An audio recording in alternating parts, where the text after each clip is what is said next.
julio de 2005, Atlus presentó una nueva entrega de su franquicia Devil Summoner, que llevaría bajo el brazo el nombre de Raidou Kuzunoha. Así, el 2 de marzo de 2006, se publicó el primer action RPG dentro de la franquicia Megaten, dando lugar a Shin Megami Tensei Devil Summoner, Raidou Kuzunoha versus The Soulless Army. Creo que para entender mejor este juego, o por lo menos tener una visión más rica del mismo, es importante que exponga en primer lugar mi visión de este. Lo que importa en esta obra no es la propia acción diegética, sino más bien el contexto histórico ficcionado que presenta. Como diría Danto en su ensayo El fin del arte, publicado en 1984, los personajes son vehículos y las historias, sujetos. En este caso, nuestro sujeto u objeto a destacar es el propio contexto, y por ello procederé a dar unas pequeñas pinceladas.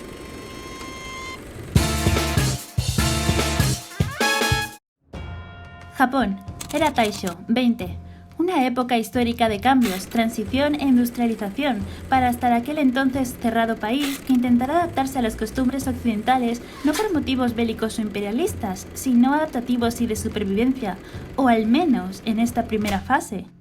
A principios del siglo XIX, Japón vivía en una sociedad feudal, comandada por los terratenientes y por los samuráis, que a su vez obedecían al gran jefe militar y político, el shogun. El emperador en Kioto tenía un mandato simbólico, mientras que el verdadero poder recaía sobre la familia Tokugawa, que residía en Edo. Es en la primera mitad del siglo cuando se establecen contactos comerciales con el exterior, y los Estados Unidos presionan exigiendo la apertura del puerto. Eventualmente, Japón se fue abriendo, siempre sometiéndose bajo las exigencias de las políticas de comercio de los distintos países. Esto causó gran descontento político y social en la isla y enfrentó duramente al emperador y al shogunato, lo que causó una guerra de la cual salieron victoriosas las tropas imperiales.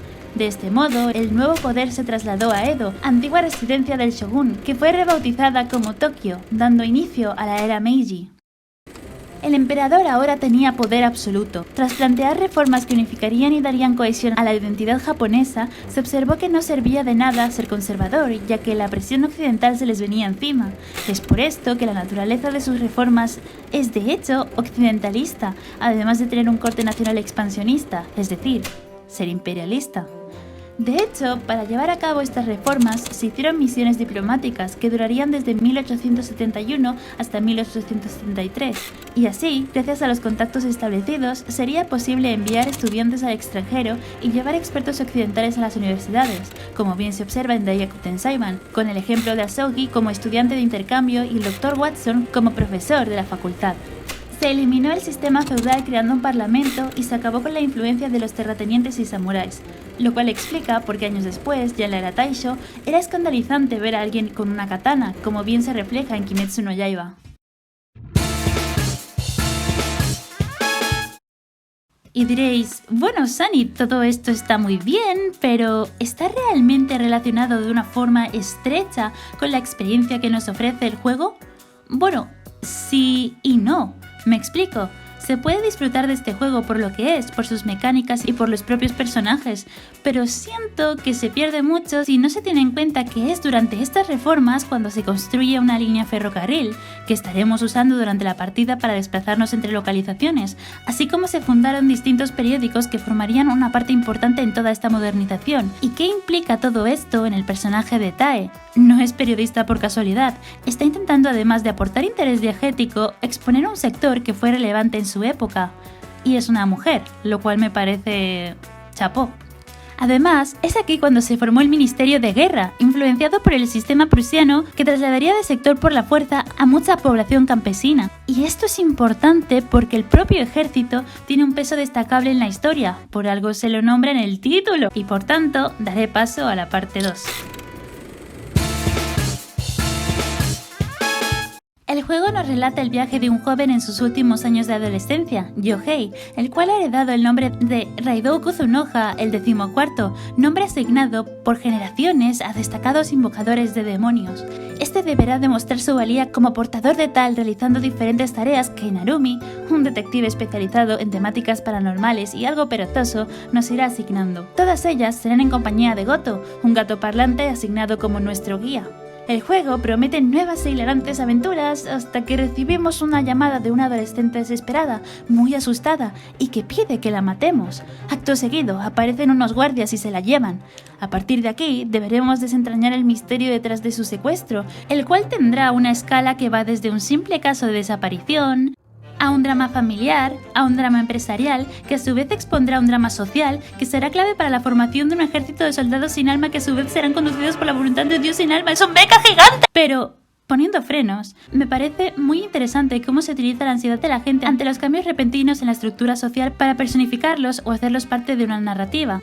Los dramas expuestos tienen que ver, por ejemplo, con una empresa que corre el peligro de cerrar y con ello dejar sin trabajo y sin recursos a muchas personas, la pérdida de rol en la sociedad al ser sustituido por máquinas o la precariedad que conduce a muchas jóvenes a la prostitución. Incluso la Yakuza tiene un papel importante, demostrando su poder al conocer todo tipo de actividades que rozan la legalidad y de mantener a raya al ejército cuando, tras el ataque del mecha gigante, intenta salir del distrito de Fukagawa-cho, cosa que le sale bastante mal. Satake es un personaje recurrente que nos ha estado ayudando durante la historia, dándonos consejos e información, pero una cosa que me llama la atención es que realmente nunca le vemos con ropa hasta el final. Solo digo, puntúo, remarco. En relación al mismo contexto, vemos como la occidentalización ha pegado fuerte en las zonas a las que visitamos, puesto que aunque la mayoría de barrios, al ser humildes, se mantienen tradicionales, se observa este cambio. De hecho, llevar contigo una prenda occidental, ya sea un sombrero o el outfit entero si te lo podías permitir, era algo deseable, puesto que daba a entender que eras una persona no solo pudiente, sino también moderna y de mente abierta. Y esto se refleja de una manera excelente, no solo en las calles, sino en la estética que luce cada uno de los escenarios. Por ejemplo, los criados de la familia Daidoji adoptan todas estas vestimentas, así como Narumi, que también lleva consigo ropas extranjeras, mientras que Raido, al provenir de un contexto muy específico y por su edad, viste un gakuran, un uniforme reglamentario dentro del sistema educativo, que de hecho fue ampliado durante la era Meiji, que evocaba al sentimiento de unidad y disciplina, que además fue una herramienta social y cultural para colectivizar aún más la mentalidad japonesa para las guerras venideras. Todos somos uno y actuaremos en consecuencia. El plan de crear soldados sin alma para destruir la capital y el mundo en consecuencia no es inocente, puesto que aunque en un principio puede carecer de sentido, se entiende cuando se toma de forma metafórica. Como hemos visto en la primera parte, la capital para esta época era Tokio, donde residía el mismo emperador que comandó todos estos cambios sociales que seguramente beneficiaron a muchas personas, pero como en todo, perjudicaron gravemente a otras. Cuando la sociedad japonesa creó ejércitos para ampliar territorio y recuperar tantos otros, se produjo a ojos de muchos una decadencia social y moral, donde los débiles ya no tenían cabida y se dejaba sin amparo a miles de personas mientras aquellos poderosos se veían cada vez más corrompidos por la avaricia y la conquista. Hechos que conducirían décadas más tarde a la terrible derrota tras la Segunda Guerra Mundial y las trágicas bombas de Hiroshima y Nagasaki. El plan de Kuzunoha al 40º es destruir la capital porque, de hecho, simboliza el origen de toda esta decadencia y se puede tomar el propio ejército sin alma, formado de la propia desesperación de la gente, como una representación de toda la población agrícola que tuvo que militarizarse por un presunto bien superior que no llegarían a ver. Y es que de hecho el color rojo en Japón representa las ideas fuertes y la protección de los poderosos ante el mal, aunque en esta obra se acerca más al significado de la desesperación, puesto que los diseños de los soldados son totalmente cubiertos por este color, además del propio aspecto de Redcape, un demonio que posee a individuos al borde del abismo por situaciones personales y se alimenta de la autojustificación ante una situación que se les sale de las manos.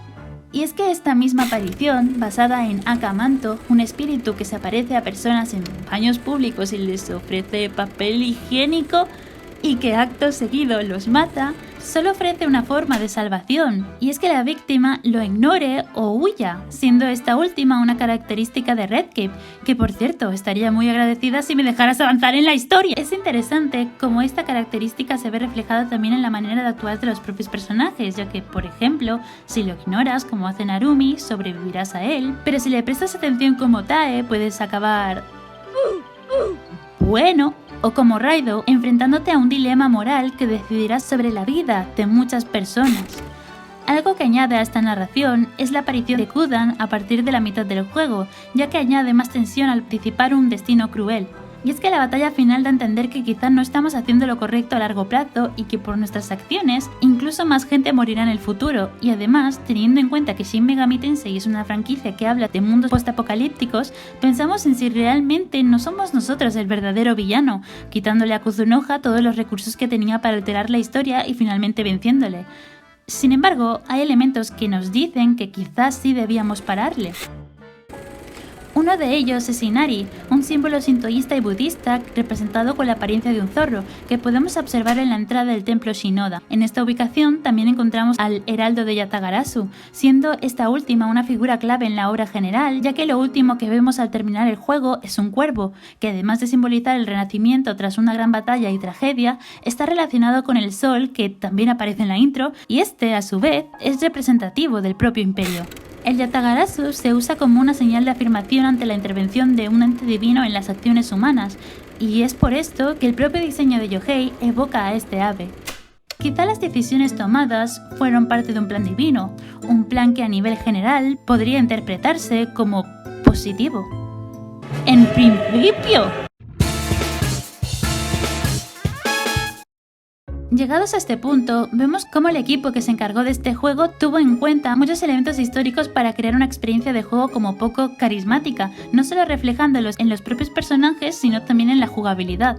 Los demonios, como ya se sabe dentro de la franquicia SMT, son seres visibles para unos pocos que interactúan e intervienen en la vida y el plano de los seres humanos, de aspecto proveniente del imaginario japonés, oriental y occidental, además de ser poseedores de habilidades correspondientes a los elementos naturales asignados por el ocultismo y la hermética, como son la electricidad, el viento, el fuego, el hielo, etc. Esto estará dentro del gameplay y permitirá al jugador elaborar estrategias en base a las debilidades y fortalezas de cada elemento, sirviendo a cada uno de estos grupos, además de distintas acciones que interpelarán a los personajes y que nos ayudarán a avanzar en la historia. En cuanto al combate, se trata de un RPG de acción, con la característica invocación de demonios con la que innovó en la saga en 1992, pero sin incluir la negociación, que se verá solo en momentos concretos dentro de las mazmorras, y sustituyéndola por una acción repetida que simbolizará nuestra imponencia de fuerza ante la aparición. Normalmente será fácil capturar demonios, aunque hay algunos que solo se podrán capturar en fases de la luna concretas, y estas mismas también influenciarán fuera de batalla para activar secuencias. Además de poder abatir al enemigo con nuestra espada, contaremos con una pistola y balas de distintos elementos y efectos que nos ayudarán a revertir la batalla a nuestro favor. Y de hecho, al acumular un par de críticos, el demonio te ayudará con un potente ataque que, además de hacer aproximadamente 5 veces más daño de base, te hará inmune a cualquier ataque, ventaja que conviene saber usar adecuadamente. Y aunque muchas veces la IA es extraña y la cámara no es del todo clara, no hace la batalla menos disfrutable por ello, aunque abrir y cerrar el menú es algo tedioso en ocasiones, ya que puede interrumpir el flow trepidante de la batalla, lo cual puede hacer que uno se distraiga y no pueda evitar ciertos ataques con efecto, como el de piedra o como el de encanto. Sí. Para curar a nuestro equipo podremos acudir al laboratorio de Víctor, que nos ofrecerá también el servicio de fusión ya bien conocido por la saga Persona. Los jefes son interesantes y divertidos de jugar. Realmente creo que han sido una buena experiencia, ya que, por ejemplo, en Persona se trata de sobrevivir y administrar los recursos y ataques hasta terminar con el boss, pero estos requerían algo más debido al formato. Movimiento y un seguimiento de patrones. Quizá algo más parecido a lo que podrías esperar de un The Legend of Zelda más que de un RPG por turnos. Mencionar que se aplica el modelo de narración dual, donde el héroe se ve envuelto en dos realidades, que en este caso sería el mundo natural y su versión oscura, habitada por demonios y donde personas, de vez en cuando, acaban acudiendo por error y que debemos rescatar. A pesar de que todas estas interesantes características que he destacado suman muchísimo, no lo hacen un juego perfecto. Hay que admitir que la batalla ha envejecido un poquito mal, sintiéndose lenta e incluso torpe, muchas veces pecando de no dotar a Yohei de más herramientas para defenderse, así como disparar 3 balas por tirada no ayuda a tener reservas de munición. Las apariciones de batalla son demasiado frecuentes y molestas y en ciertos puntos se requiere hacer un grindeo salvaje si se quiere avanzar. A esto sumado la poca intervención de cualquier personaje en la historia general y las ideas que se sienten desaprovechadas como Raido. Aun con todo, el juego tiene su carisma y se nota que fue tratado con mimo, y creo que estamos obviando el hecho de que aparece Rasputin. Eres un puntazo, pero go to Horny Jail.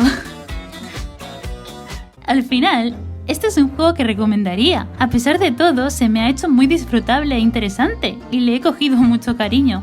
Próximamente estaré jugando a la secuela. Bueno, espero que os haya gustado. Tengo pensado hacer más análisis y reflexiones del estilo. Me gusta mucho escribir y relacionar conceptos para disfrutar más de aquello que consumo, además de que me hace bastante ilusión compartirlo. Así que gracias por llegar hasta aquí. Como ya sabéis, dibujo y esas cosas. Así que os dejo mis redes por aquí, por si os interesa, y nos vemos en un futuro. Hasta otra.